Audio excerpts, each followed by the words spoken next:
색안경을 끼고 본다는 말이 있습니다.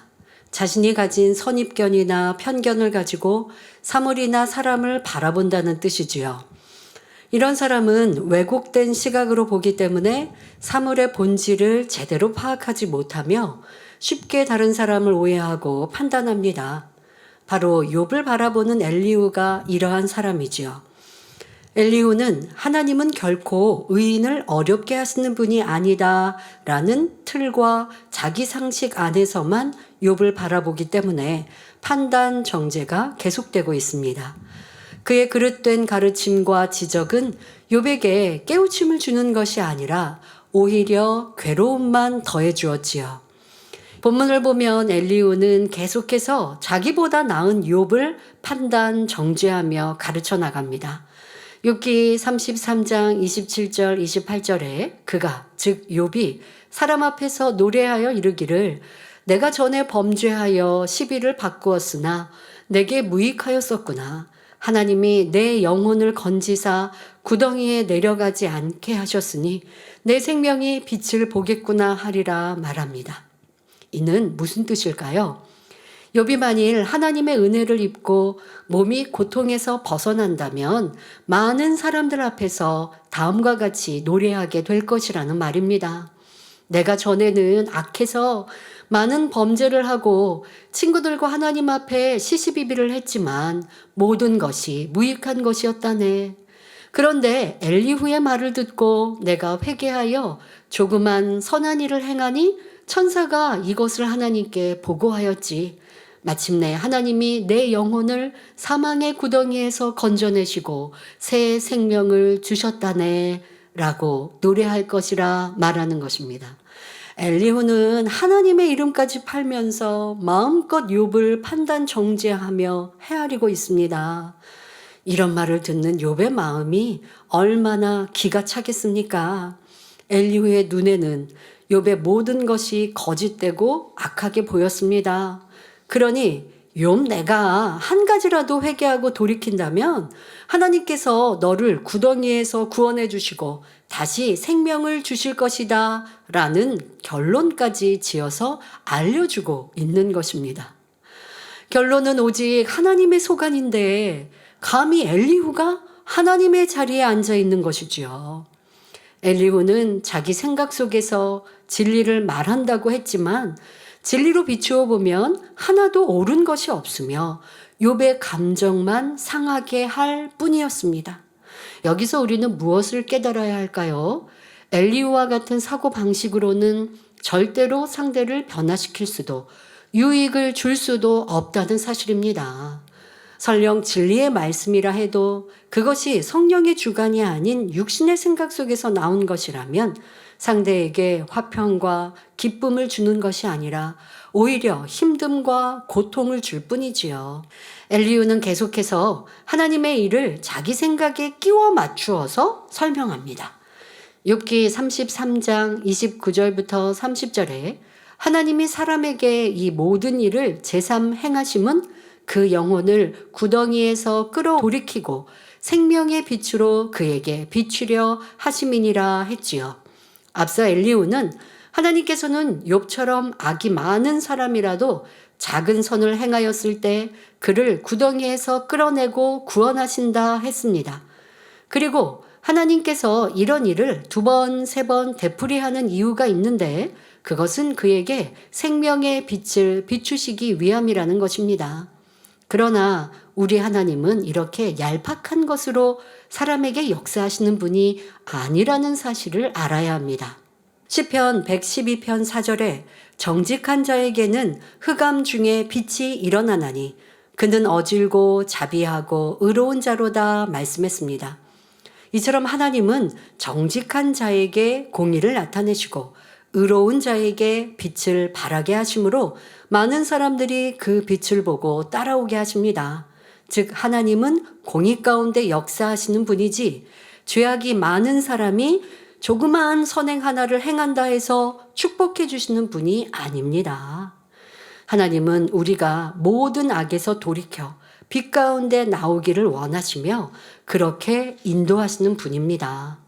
빛으로 나오는 만큼 어두움은 물러가게 되지요. 즉 우리 마음이 온전히 하나님께로 향하고 천국 소망 가운데 온전한 선, 온전한 의를 이루기 원하시지요. 그런데 지금 엘리후는 자기 생각 속에서 비진리를 진리라고 가르치고 있으니 욥은 괴로울 뿐이었습니다.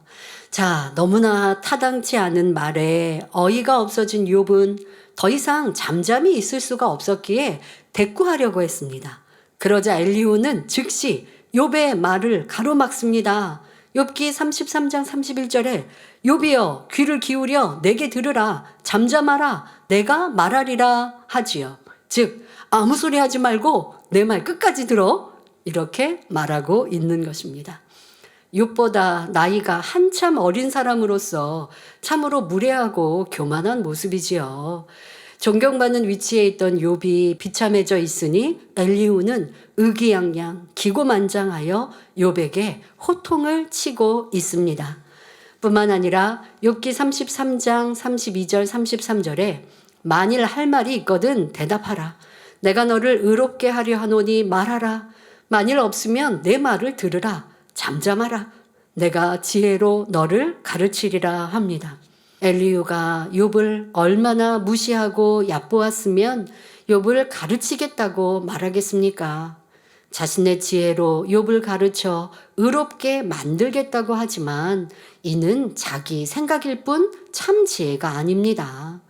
상대의 말을 막아버린 채 자신만 옳다고 열심히 가르친다면 상대의 마음이 부글부글 끓을 수밖에 없지 않겠습니까? 욥에게 깨우침을 주는 것이 아니라 오히려 힘들게 하고 감정나게 만들며 사이가 멀어지게 하는 것이니 이것은 육적인 지혜에 지나지 않지요. 하나님의 지혜는 사람들을 화나게 만들거나 고통스럽게 하는 것이 아니라 오히려 즐거움과 위로와 평안을 줍니다. 엘리후가 욥에게 잠잠하라 내가 너를 가르치리라 하는 말 자체가 전혀 합당하지 않다는 사실을 알아야 합니다. 엘리후는 자기 자신도 발견하지 못하는데 더구나 마음에 악으로 가득 쌓여 있으면서 어떻게 다른 사람을 가르치며 의롭게 만들 수 있겠습니까? 사람은 어느 누구도 사람의 근본 마음을 고치지 못합니다. 하나님만이 고치고 바꿔주실 수 있습니다. 마태복음 19장 26절에 사람으로는 할 수 없으되 하나님으로서는 다 할 수 있느니라 말씀하셨습니다. 그럼 하나님께서는 과연 어떻게 역사하실까요? 에스겔 36장 26절에 또 새 영을 너희 속에 두고 새 마음을 너희에게 주되 너희 육신에서 굳은 마음을 제하고 부드러운 마음을 줄 것이며 말씀하셨습니다. 여기에 나오는 새 영은 장차 임할 성령을 가리키지요.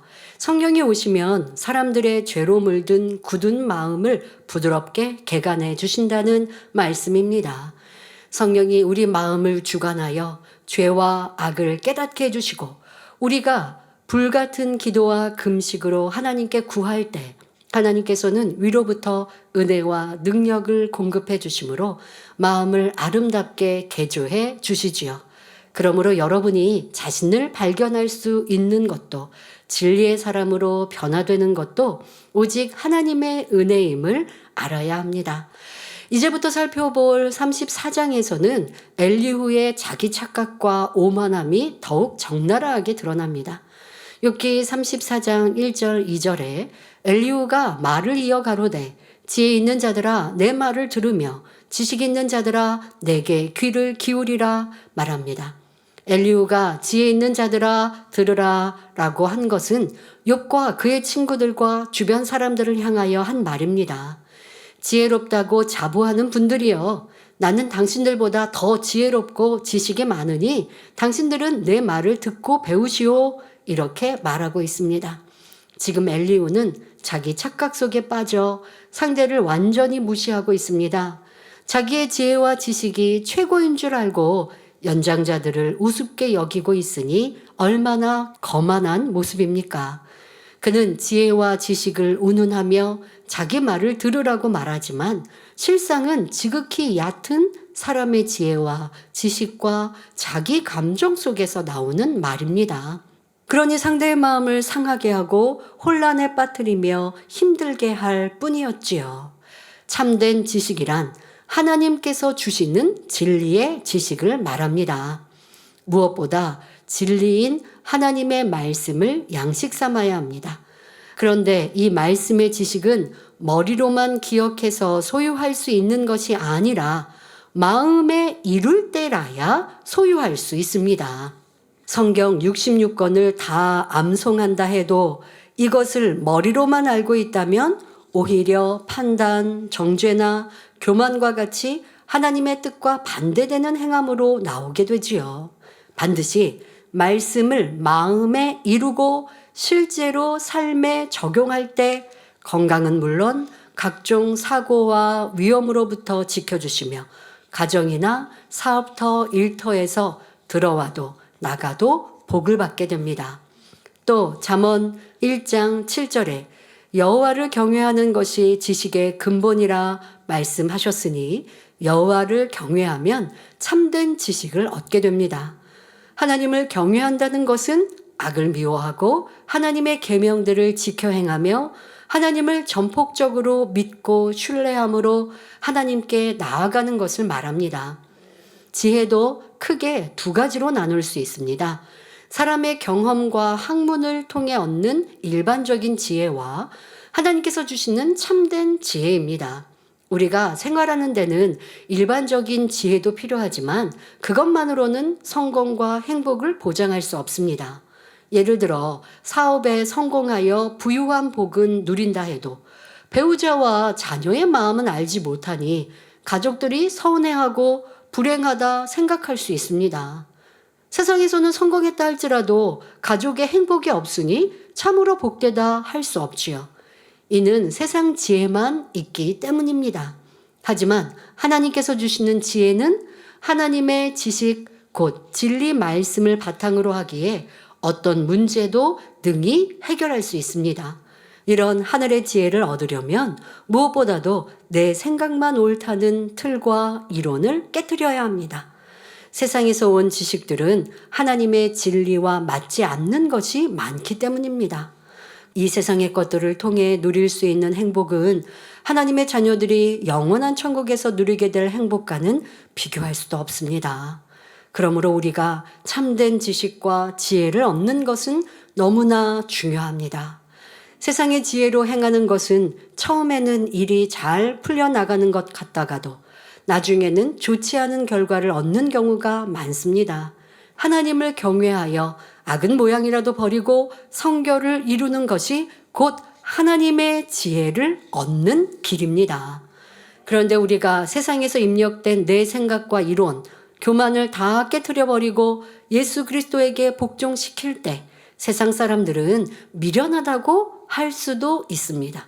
이렇게 세상에서 미련한 사람이 될수록 그 마음 안에는 영의 지식들이 담김으로 마음 자체가 진리가 됩니다. 그러면 성령님께서 그 마음을 주관해서 무한한 지혜를 주시며 간구하는 소원들을 척척 이루어 주시지요.